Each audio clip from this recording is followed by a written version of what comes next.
Hi guys. How my client cheaply made a kit car of the Shelby Cobra replica from my digital car body buck files. I used a 3D scan model of the Shelby Cobra.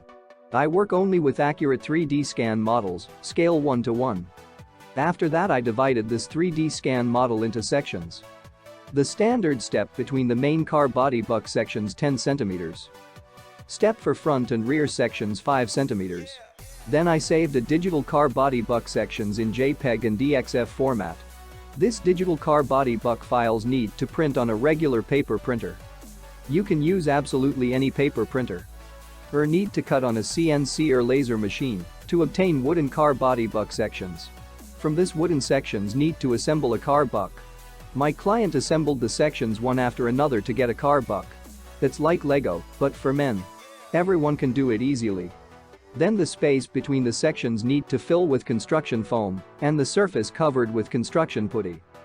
My clients filled the space between car buck sections with foam. After that, he covered the layout with putty and brought the surface to perfection.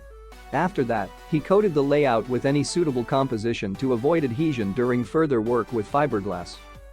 Next, need to make fiberglass molds for the further production of a fiberglass body kit car. My client didn't have this skill either, but he made removable fiberglass molds with ease.